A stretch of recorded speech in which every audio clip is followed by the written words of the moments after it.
Welcome to Sustainable Stock. Real conversations about cattle, land, and the culture that surrounds them. From grazing and management to the weight of stewardship that cattlemen carry, we explore what truly sustains the herd. Brought to you by Boss Sires Genetics, functional, fertile, adapted genetics. Here's your host, Patrick Powers.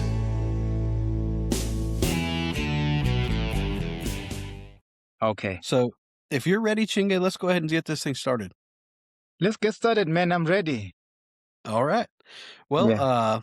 thank you, everybody. Thank you for tuning in for another episode of Sustainable Stock. Today, I'm joined by my African friend, Zimbabwe, to be specific, Chinge. Chinge, before I butcher it, would you mind telling everybody your full name? My name is Chengetai Mukosera. There we are. Well, I'd like to invite you to tell us where you're at. Give me the specifics. I'm here in Zimbabwe, and Okay. I'm an avid cattle farmer. You know what? I just love cattle. I grew up with growing up at my grandfather's farm with cattle, so I enjoy cattle. That's good. Well, could you tell us a little bit about your operation? Okay, I'll give you a brief background of how I got into cattle farming. From my studies, professionally, I'm an accountant by profession. And obviously, Zimbabwe had challenges, to do with inflation, had to do with savings, had to do with grappling with a lot of economic issues. And within my work spheres, I realized that savings in Zimbabwe were being eroded.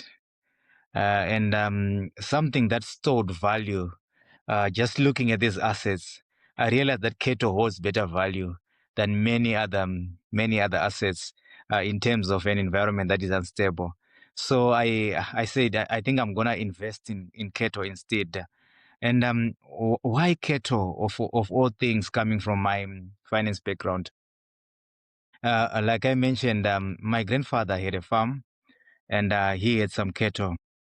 So growing up, we used to enjoy seeing the cattle, having calves, and the numbers increasing. And there was some reasonable growth that I would see even at an early age. So I thought this could be something that can add value. So I said, okay, I'm gonna get into this, but what's gonna be my breed choice? What's the model that I'm gonna take? I took some time to study.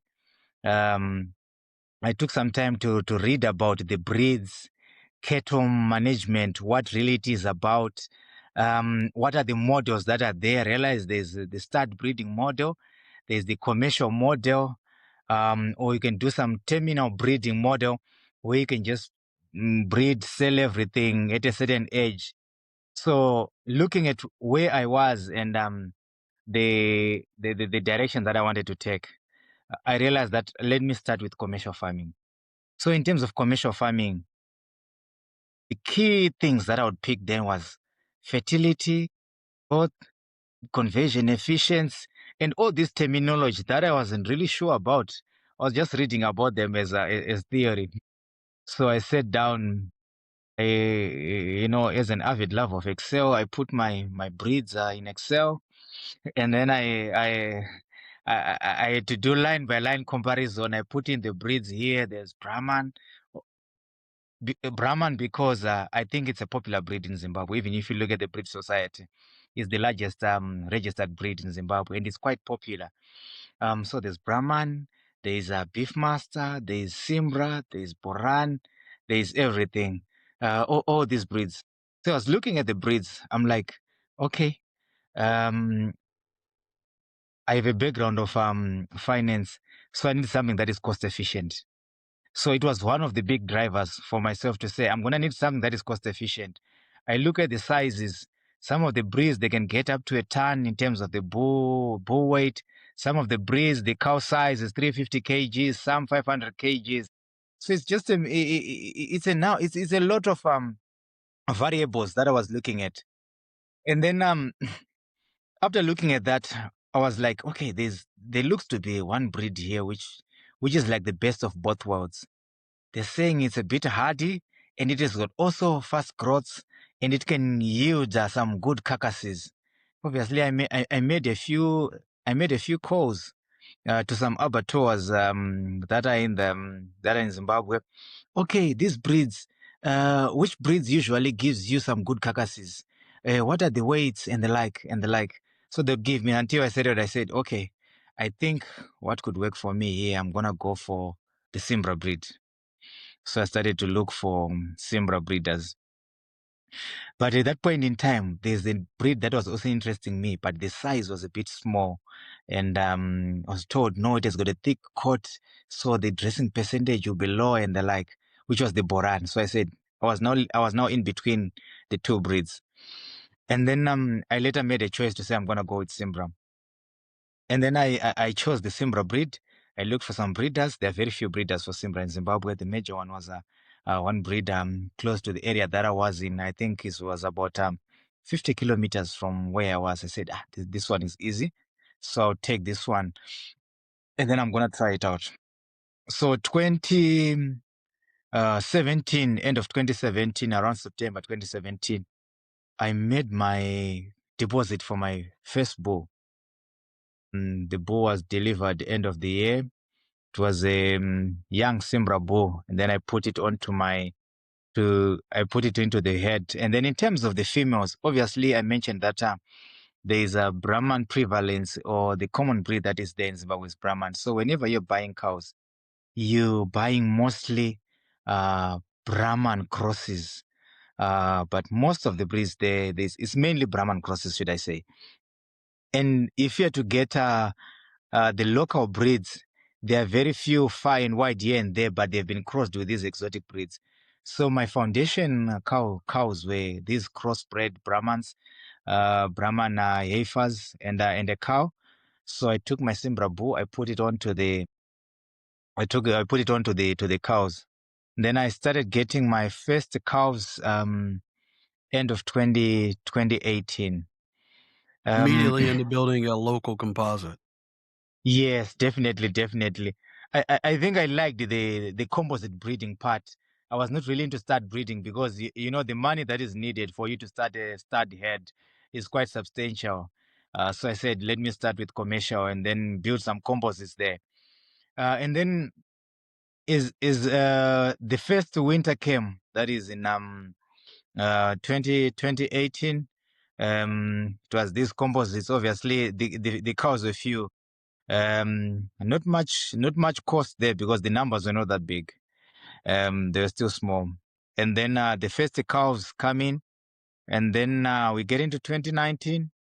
The cows are starting to grow, and then some of the crossbreds cows they didn't reconceive. Okay, and then the bull was growing. Then the size was getting huge. I was like, wow, this thing can grow really. It's nice.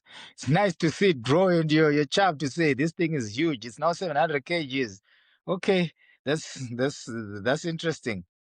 So get to 2019. 2019 was a bit difficult or hard year. The area that I was in was a small piece of land, and then surrounded by communal farmers. Sometimes they burn the grass, hunting. So grazing becomes limited because of that. And you start to see that, that big bull, the condition is starting to drop now when you get into the dry season. And the calves that you had in the previous year, that's their first winter. The feathers standing, the fair standing, they look like they're not really holding up. But within some of my cows, I had a few local cows, but I was surprised that they were holding condition a bit better than these are the exotic ones. So I was like, no, that's fine. And then getting to 2020, I was now starting to say, to think, is this the best way, or am I going to get the best results out of this? So as I was just analyzing, I realized I was reading books about how to improve fertility in my herd, how to have a functional herd, the things that I need to look for. So my first heifers, some steers, they were still growing out from Simbrah, but they had a high leg, as in the frame was a bit high. You know, they were getting tall. Yeah, they were getting tall. I was noticing that they're getting tall, and as they were getting tall, um, I was seeing that these taller ones in the head, all the taller ones, they were not keeping good condition. But those that were a bit short on the leg, they were keeping condition. But you know what? It was just something that I didn't have any scientific basis to substantiate it. But it was just observation. And then I started to inquire about it. And then I stumbled upon some writings about frame scoring, frame sizes, impact on body condition. I was like, Yeah, okay, don't you downplay yourself. All science starts with observational science. really? Yeah. I mean, that was the basis of all modern science was observational science. You're just starting a thesis. Yeah, so after studying that, I was like, okay, I just need to check what really fits into something that I want to make. Because at the end of the day, I don't want something that is high input cost. I need something that is a bit more sustainable. And I'm realizing that this issue about the frame is a big contributor to profitability and to efficiency on the ranch. So I started looking at I went back to my study. You know, that Excel that I had on breeds. I went back and started looking at, okay, which ones are, in terms of frame here, are a bit smaller and why? And now starting to say which ones are the early maturing, reconception rate, and the like. And there's lots of theory, some of it which doesn't tally to the practical on the ground, but it will be written in these books. And sometimes it may be swayed because all of them, they say all the breeds are fertile, but not all of them are so fertile. Yeah. So I went back to So my the chest. I true said, oh, economist came out. The true economist yes, came out. You went and relied on your yes, Excel spreadsheet and you found the correlating data. So yes, yes. walk me through that. What did you find? Were your smaller cattle found fertility faster? Were the reconception rates at a greater response than your larger cattle, your tall cattle? I realized that the breed, I looked at the average age of first calving. From the theory that I found there, I realized that the animals that were smaller frame, not that they are small, but I mean smaller frame relative to the other breeds, they had in an early maturing age, which was very, very, very encouraging. And the other bigger frames, their age of first calving or age of them to be able. Chinge, I've lost you. Chinge. Yes, Patrick. I'm sorry for that. No problem. So, do you just want to jump back in? Yes, I can jump back in. You know what? Since I am on mobile data, someone was trying to make a normal call in country, and then it stores the data, and then that's how we lost each other. Okay, well, you were speaking to reviewing your Excel spreadsheet and then comparing it to looking upon your cattle and realizing that your bull's body condition was falling and its environment as it was reaching later maturity. And you were talking about you were noticing early sexual maturity found in the smaller or moderate framed cattle within your herd. And that was exciting. Yes, yes, yes, yes. So as I was monitoring that, and then I'm looking at my spreadsheet, and then I was interested in these cows that I was finding that they're medium framed animals. They're a bit adapted to the environment because adaptation was a key element that was now kind of starting to come out to say adaptation. So I looked again, and then I realized, oh, okay, I think that breed that I was considering, I think I was not really, I was not really lost. I need to revisit again. So I went and said, I'm gonna buy my first Boran bull to complement with my Simbrah and see if I can get the best of both worlds. Obviously, my Simbrah cows, the cows that are going to come from the Simbrah bull, and then I give them to the Boran bull and see what's going to happen, make my own little composite. So I got my first Boran bull then. And then after getting the first Boran bull, I realized the heifers that were coming from that Simbrah, they were taking long to be bought. They were getting into more than 2 years, getting almost into 3 years. I don't know if it was my management or my environment, which didn't have good nutrition, but obviously for my environment, it was not really performing the way that I wanted. So I said, now as I'm gonna be buying, I was buying now additional cows and heifers. I was not deliberate on the frame that I was gonna be looking at, and from the readings that I had and from my observation, I was now going for the medium framed animals, high gut capacity, and obviously the issue of hormonal balance. You know those physical characteristics that you can see, secondary sexual characteristics that you can be able to visually see on cows and even on bulls, to say this is what determines a bull and this is what determines a cow. You know, that sexual dimorphism that you're talking about.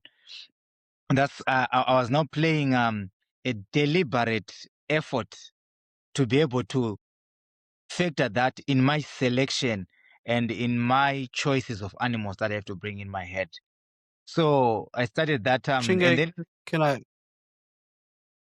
ask you? I understand what led you to these theories of these passive thinking. Did you find confirmation in that line of thinking about the sexual dimorphism of cattle? And did you find any writing that confirmed that for you? yes, yes, I was reading.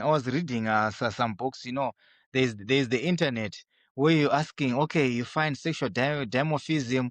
There's writings. Then there are other writers who have written about these things. You know, there's Jan Bonsma. There's Johan Zitzman.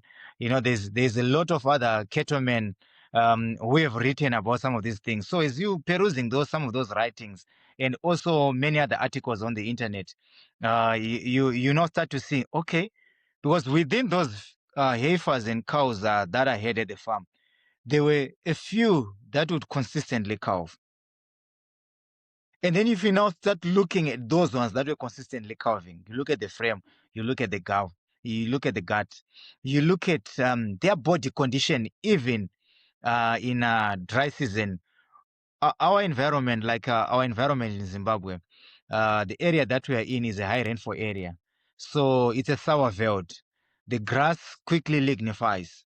So we've got 2 seasons: the high rainfall season, where the grass grows very fast, and then there is a long dry period which we term winter. So we've got 2 seasons: the summer and the winter. So when it's in winter, animals, they suffer a lot, but when it's summer, there's a high gains that you get from the sour veld grass, from the sour veld grasses. Feast or famine? Sorry. Feast or famine? Yes, definitely. So it depends. What are you holding for you to be able to enjoy the feast, man? so That's right. looking at that background, I said this is my environment. The sour veld is the grass loses protein as you get to the later part of the rainy season. The rain season usually begins some mid-November, and then usually ends around mid-March, early April, thereabout. But you'd find that if the rains are much, there's too much leaching, and then there's very little protein in the grass. So it means your summer gains will be very low if there's too much rainfall. So with such kind of environment, then you remain in winter with lots of high fibrous grass in winter, which has got no protein at all. Then you'll have to supplement protein. And then if supplementation doesn't work, supplementation is when you're giving, say, a protein leak, 300, 350 grams per day to the animals. If it doesn't work, then definitely there has to be food substitution. So it means you have to feed now for them to be able to keep condition. So with that background in mind, I was like, what sort of animals can be able to do well on grass, even on this high fibrous grass? and then with very little inputs.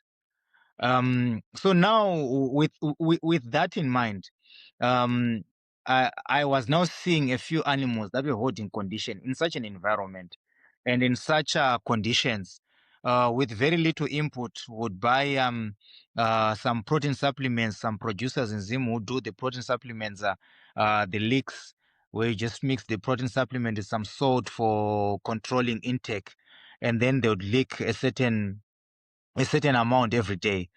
And then as they are leaking, and then they're going to graze, they'll go and eat this fibrous, this roughage, because the grass doesn't have any. It's now brown. It's now dried.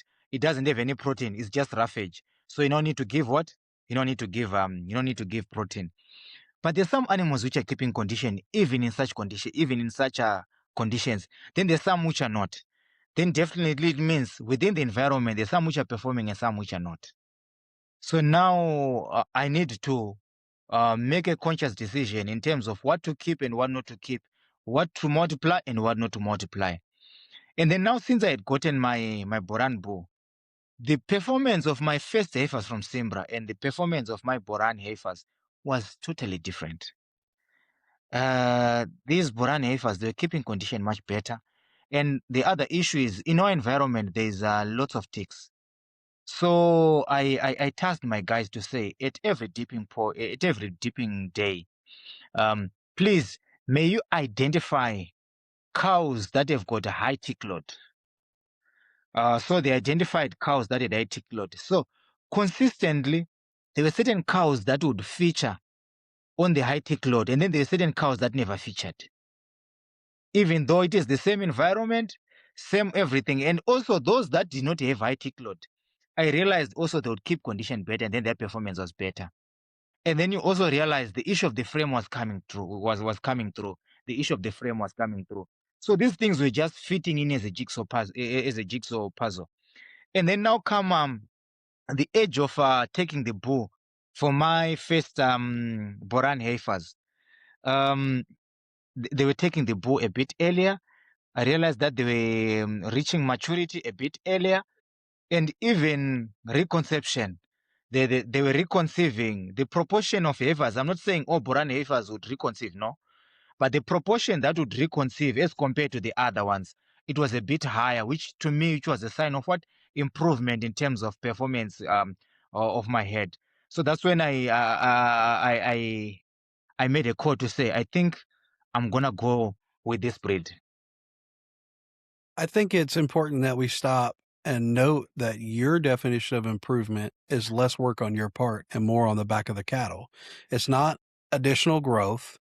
Your idea of improvement is improved fertility, lowered inputs, and a better use of available forage, and those that can maintain condition with a heavy parasitic load. I think it's very notable that that's your idea of improvement. Definitely. And you know that improvement, it actually increases your profitability without you having to put in any additional investment, but just through the performance of the animals, there is increased performance even to the bottom line. And also realize that the animals that really do well and that perform, they're also docile. So from that point in time, I told myself, docility, I think it's a performance trait.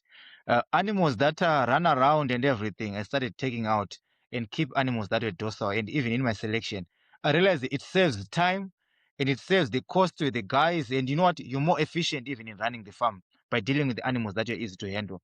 And I realized that within certain breeds, there is some element of docility that you may find, or within certain heads, there is an element. So now the issue of a choice of where to buy your animals came now into play, knowing for the traits that we'll be looking for. So Yeah, it's hard to now, satisfy all those new desires with nothing other than a sale barn. I would like to walk the herd and feel the docility, see who's carrying the ticks, see who's out grazing while the others are laying, avoiding the heat. Exactly. So now from the performance records that I was having, so I was now okay. I think I'm gonna go for this breed full time. That's the Boran breed. So I had to take out my Simbrah bull and then increase Boran genetics. So now I said, I think I'm enjoying this, but I think I'm gonna enjoy as well some form of start breeding so that I can be able to make my own animals that I'll be able to use in my own program. I'll do some commercial on the side and a little start breeding, but with a keen eye on developing genetics that I can be able to use or to be able to accelerate what I believe in. And I realized that the qualities that I needed or that I was looking for in cows, it's more prevalent within this breed and the breeders than in other breeds. So I later settled on that, and then I said, I'm gonna run with this. But obviously, on the back of my mind, I still need to see the results of my composite breeding, which is those Simbrah heifers to my Boran bull. It's something because within commercial farming, the issue is about also having the right carcass sizes so that you can be able to give the right return in terms of the cages. Because at the end of the day, we're in business, so you need to balance profitability, our interest, and everything. So I still maintained my heifers from the Simbrah ones. I never sold them. I said I'm gonna keep these for my for continuation of my experiments. And then the cows started coming in through the Boran. I told myself on the pedigree side, I'm not gonna buy finished animals in terms of finished cows, pedigree cows. I'm gonna upbreed my own animals until they get to the pedigree level. But at least they would have adapted to my environment. There would be animals that bred in my program and in my model from my first generation F1, Commendable F2. effort. Yes, Appendix A, Appendix B, Appendix C, until I get to the pedigree line, whilst also doing my commercial side. So I am still on that program, and the results have been quite impressive. If you realize the tick load that I had on the animals, those animals I later sold them. Some to the butcher, some who really enjoyed them is animals for them to keep. They love the breed. But I'll tell them the impact or the things that they need to look out for when they are dealing with such animals. Um, so I'm still breeding with those animals that I kept from the Simbrah program, and I'm now upbringing my animals. I'm now on Appendix B's, now going into Appendix C's and then pedigree very soon. So that's more like my operation and how I have traveled since I started doing cows to where I am today. So my question of you is, when looking at your Excel spreadsheet and Yes, you diving once again into your economic background, yes, uh, you found that your cattle were getting taller, but not yeah, improving in their condition, weight gain, and all that.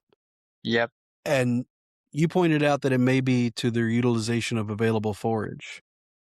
yes, I feel that a lot of people are operating under the misconception that these, what you would refer to as exotic cattle, these yes, imported cattle from out in the yes, world, they come there and they meet the need of moderate frame cattle, but the reality is they're 18 to 1900 pound cattle trapped at around 900 pounds due to their inability to use the forage properly. yes, And that yes, is yes, expressed in a lengthening of their sexual maturity and it taking yes, 3-4 years to become sexually mature. yes. You know what I pick is, uh these animals that take long to mature. They don't do very well in the environment. And the biggest challenge is adaptation to the environment is the biggest challenge that we're talking about here. Yes, they're big, give you big carcasses, but in terms of performance, they won't perform in an environment. So the important thing that I get from there is that environmental scanning is very key. An animal that can operate within your environment profitably, because sometimes you may have animals that really do well in a high octane environment, in the sweet veld, they will do very well. But when they come in your environment, they will not do well. Not that the animals are poor animals, but you have chosen the wrong animals for your environment. So that ability to measure which animals do well in your environment, there's no breed we can say this breed is a useless breed or this breed is the best breed. But ideally, you need the right animals for your environment that will be able to thrive within your environment. And it takes a good cattleman to be able to observe and be able to find that sweet mix where animals that do in your environment to be able to identify them. This is the, I think this is the key goal that as cattlemen we need to find where we get that balance of performance, marketability, and profitability, and an animal that does well in your environment. Thereby, I'm sure you would have debunked the issue of animals that are 1,800 pounds you're mentioning about that will not be able to do well in your environment. Well said. Well, moving the conversation in that direction, let's talk about the environment, both your available forage, what your true environment is, and your economic environment. So, what is the country that these cattle find themselves in? What is it like? You mentioned earlier that local hunters are burning out grass, and you have to compete with that for your cattle's forage. What are other factors? I would like to highlight the fact that you don't have an infrastructure of ag there. It doesn't take massive tractors to raise cattle there. Okay. You know, the environment that we're in here, like I just need to mention Zimbabwe as a country. It has got an area, it is broken down into regions. You know, there's regions with high rainfall, about 1,200 millimeters per annum. Then regions with about 800 millimeters per annum, regions with the 450 millimeters, and then some regions below 300 millimeters per annum. So obviously, the region that I'm in is region 2, region 2B. We've got about 800 to 900 millimeters per annum in terms of rainfall. But this rainfall is seasonal. And by it being seasonal, the rainfall, like I mentioned, comes from around mid-November up to end of March. They're good rains. So when the grass comes out from mid-November, sometimes the rains are late, maybe early December. When the green bite comes out, it's very highly nutritious, very so much protein within that grass when it is around ankle height. But the moment the grass gets to around knee height, it's starting to get fibrous because of the high rainfall. The grass starts to lignify. So that lignification takes away all the nutrients, and then what remains is high fiber. So it means this is the environment that I'm working in. And then you find within the other regions, which is the low velden country, which there's low rainfall, that grass doesn't get tall. Usually it gets to around 1 meter or so in terms of the height. And then because it doesn't get really tall, and then it keeps protein within it. So you'd find that animals within the lower veld in Zimbabwe, they are a bit bigger frame. Animals within the sour veld in Zimbabwe, they are smaller frame. So within Zimbabwe, you know, there's two, I would want to compare two breeds that we have, local breeds. There's the Tuli breed and there's the Mashona breed. Mashona breed is the breed that is adapted to the sour veld in Mashona land in Zimbabwe. It's a bit smaller frame, highly fertile. And then we've got the Tuli breed, which is in Matebeleland, which is the lower veld, low rainfall. The Tuli breed is a bigger size. The reason being that is phenotypical performance. The Tuli is adapted within the lower veld, where there's sweet veld, shorter grasses, and the size is high because the environment supports bigger frames. The Mashona is a smaller frame because the environment supports smaller frames. So this is natural performance without having to put natural selection, without you having to put any men's choices in it. And if you realize the Tuli and the Mashona, it's one breed, which is called the Sanga breed. But the other one is bigger, the other one is smaller, due to the environment, which is phenotypical performance. So the ability to read your environment very well will aid you in the choices of breeds and the choices of management that you make.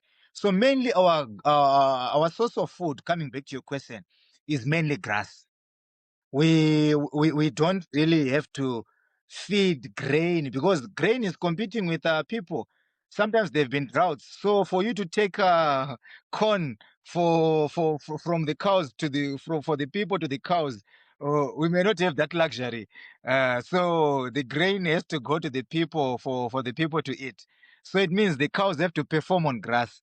So at the end of the day, you need animals that have grass efficiency. So by grass efficiency, we're talking about that big gut capacity, being able to take as much forage as it can, animals that can be able to graze. So the issue of heat resistance also comes into play, because in winter, when you get to around September, October, the temperatures, they get very high and it becomes very, very, very hot. So animals that will be able to withstand those sort of conditions will also be able to forage during those times. So you need animals good heat resistance, gut capacity, and ability to keep condition just naturally by the frame. Those are some of the conditions that we are in. So at the end of the day, the choices are guided by such conditions in that environment. The basis being animals that do well on veld, grazing grass with little or minimal inputs. Okay. Well, Chinge, I'm certainly not done talking about Mashona. We're going to come back to that. But my Yeah. next question is your economic environment. I would like to talk about your sweet spot you found yourself in. What's rewarded in your cattle sales? Are you chasing a frame size? Are you punished because you're not reaching a goal? Or have you found that profitability is right here in this little pocket? Okay. In terms of marketability, I think there are two things. Generally, people here, they like red animals, gray animals, and the systems that are used here in terms of grading the animals or the meat is usually based on the carcass size. So it favored high carcass sizes. That's why people moved really from our traditional animals, which are smaller frame, the Mashonas, the Borani is an African animal, which are a bit smaller. But as time went on, the bigger sizes, they are not, you can't really get them now because they can't survive on these velds, or on the grass. Because I think there was a reductions or sort of in terms of farm sizes when there was some land reform program done by the government. So the farm sizes got smaller. So it means land became a key limiting factor in terms of what you can be able to keep. So the issue of the number of animals, your stocking density that you can be able to keep in a certain area became very topical. If you keep few animals, then it means you retain a few. If you keep many animals, but maybe you may not have the grazing, so you'd need the animals that would do well in that sort of sphere. So because of that, it also changed the dynamics from the marketing perspective, where they were pushing bigger sizes, started to accept medium sizes within the market.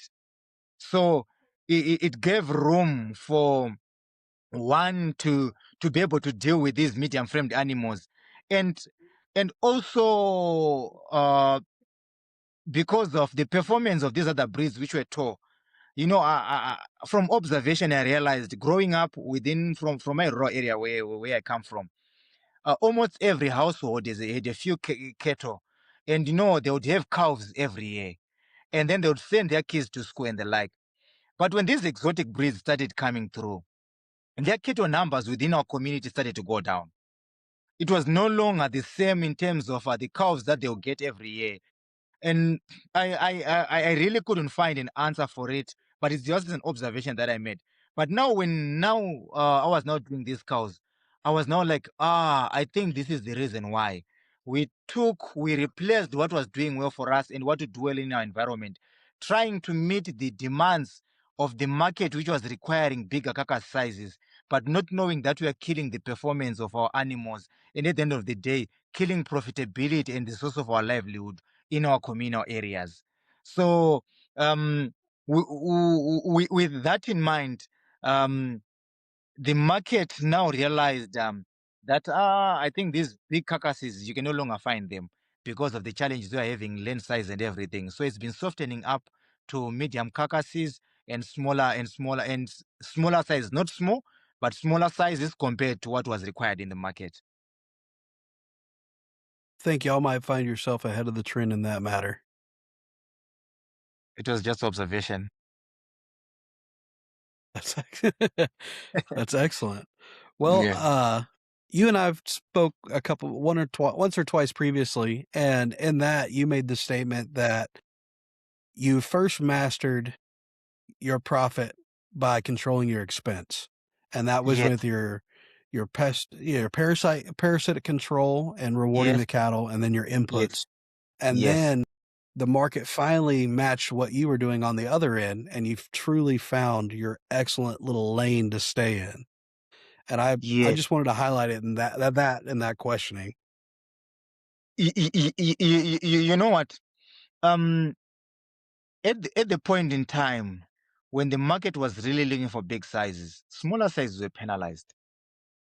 So it means the return that you'd get when you've got smaller framed animals was lower compared to other bigger sizes. So obviously, the way that you'd make money is by you controlling your cost. That's where your profitability is. So by controlling your costs, because you've got no control over the price that you're going to be offered at the market, and because you're doing certain animals which are termed inferior or they're not liked by the market, then definitely you are the prices of your what you're selling is discounted. So the only way to increase your spread or to increase your margin is by you lowering your cost. So in terms of management, the choice of the animal that you choose to breed with, the selection of the cow that is performing within the herd is very important. And then I realized that then fertility becomes the paramount factor when it comes to choosing cows to keep in the herd in a cow of operation. Because the moment it drops, say, by 3-5%, it hits your bottom line big time. So for you to be able to get those animals that improve that fertility, all the other issues I realized that they're just fitting in. If I chose for fertility, I am choosing for lower frame. I'm choosing for animals with a lesser parasite infestation. I'm choosing for animals docile. And by just choosing fertility, I realized that I was now dealing with any other myriad factors that were coming to eat into my bottom line. So it And became, yeah, just with those choices made, you can absorb that penalization and exceed it and profit. exactly, and still be profitable within the penalization impact. That's what I discovered. It's wonderful.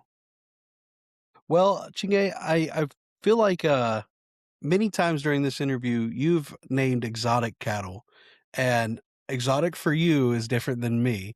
Could you please tell me what are these exotic genetics that are coming into your portion of the world? Um, there is a number of breeds. I think in Zimbabwe there's Drought Masters, there's Santa Gertrudis, there's Beef Master, there's Cimental, there's the Brahman, there's uh,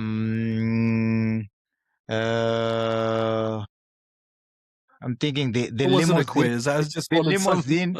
limousine, the Charolais, these breeds, and recently Angus is coming into fray as well. So these are the exotic cattle. Compared to our local cattle, are very few breeds here. You've got your Nguni, you've got your Mashona, you've got your Tuli, and you've got your Boran. A Boran is not a Zimbabwean breed, but is an African breed in that it originates from Kenya. So it's more like into the African context, and we term it as a local breed, as an African breed. Okay. Well, if you're willing, I'd like to return to Mashona. I think it's great that we've highlighted the fact that what made that cow, what built that awesome little package of performance there. And then that left your area and went to the world. And it's now utilized in ultra high density grazing settings and stuff like that, and really performing well and setting new standards for what can be accomplished with a moderate frame cow. How do you feel about the fact that the larger population of that is outside of your country now, and some of those genetics are returning to y'all through being imported? I, I think, to be honest, Patrick, it's a pity. If I would be very honest, in that we had this gold, and we destroyed our good genetics by trying to get something exotic. in the name of maybe it's fashionable or trying to get bigger sizes. But I'll talk from experience. I have seen the good of Mashona and how it functioned and how it performed. Growing up, like I mentioned, one within the community, and secondly, in my grandfather's head. He started also to buy these other exotic heifers. I remember there's a time when he bought two exotic heifers. I don't know the breeds of those heifers, but they were deep red in color, and some had sort of like a white face. So I can't really pinpoint what they were in terms of the breed. And then within his head, there were these Mashonas. Those two heifers, you know what? He bought them. I think they were yearlings or a year and a half there. But I think they gave their first calf when we had given up that they were going to give their first calf. This is from experience. I think it was in their fourth or fifth year that they gave their first calf. But within my grandfather said, it won this one black cow. It was not one. There were a number of black cows. But within those black cows, I want to take special mention of two of them. Those two cows, in whatever condition, those cows, we knew that in November, from mid to end of November every year, those cows would drop a calf year on year without missing a year. They would drop a calf, and they were black in color. Black. Some the horns were not thick. There were some, they were a bit thin, but not very long. And you know what? Those were our favorite cows. But they were a bit smaller. They were smaller frame. In terms of the frame, they were small. So you know what? People would say, no, these small ones, they don't give you much money. But now I realize that those cows were the money makers. Now that we have now started to read about the importance of stocking density. If I was to keep 100 of those cows instead of keeping the bigger ones, maybe 20, I would make more money. Unfortunately, we only realized it a bit late. Well, and you would share the load. I mean, there are other outside factors ranching in an environment such as yours. I mean, not to be cliche or pick on you, but you have to worry about predation at a rate other people and producers don't. Yes. And obviously, you know what? The good, very, very Would it good not be mother. better Yes. would it not be better to spread the risk amongst multiple head rather than having it all invested in 20 cows? You know what? It would have been better. Now, in hindsight, that's when you realize that I think we missed an opportunity. Had we appreciated what we had and multiplied it then, we wouldn't be now clamoring to get it back from people who took it and kept it for us. And now we are now buying our own jeans for. It's like I've bought you twice. Absolutely. Yeah. Well, I think you've done an excellent job of really showing how you can arrive at these conclusions from an economic standpoint. So, if anything, I would like to thank you for that today. No, thank you so much. Thank you so much. It's just observation. Well, another thing I'd like to point out today is you are living proof that simple systems can work. Just through observational science and tracking these metrics of fertility and growth, you found your way to profitability. And I think that many people could hear your story and be inspired by it. Wow. Thank you so much. You know So, what? The environment and the experiences that we go through sometimes makes you to uh, think simply, because at the end of the day, if you want to be sophisticated, there's a cost to sophistication. It- so it's a choice whether you want to remain simple or you want to remain sophisticated. It's a choice that one has to make. So like you say, it's about choices. that's well said. Well, sir, if you're comfortable, I'd like to try and get towards the end of this. I have a question I like to ask everybody that comes on the podcast for the first time. Yes. And that is, in your opinion, What is the moral obligation of the cattleman to the cattle, the land, and to future generations? Okay. The moral obligation, one, to the cattle. We're not supposed to change the physiology of the cows in how how they were created by God in terms of their functioning. Specifically, these two cattle were created to eat grass and to convert roughage into protein.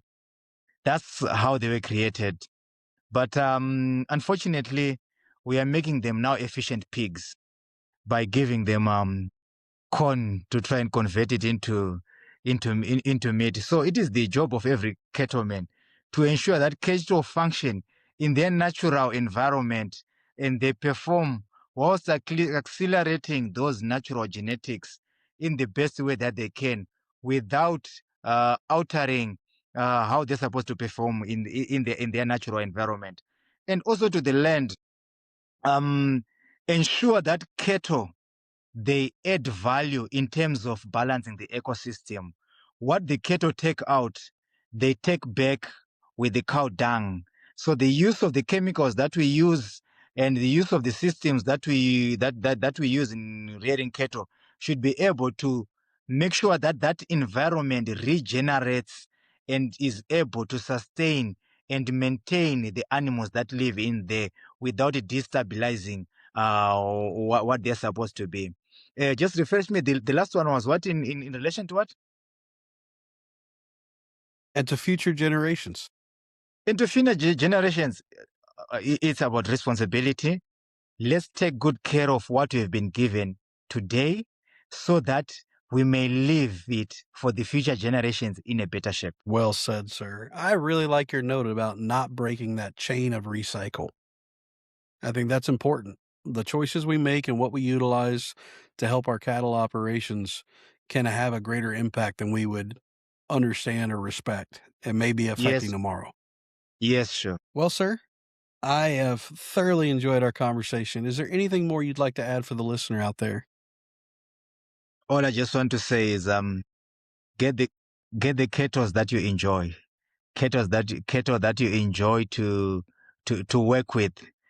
Not just cattle that you just love to see, but cattle that will be profitable to you and you can be able to leave something for the future generations.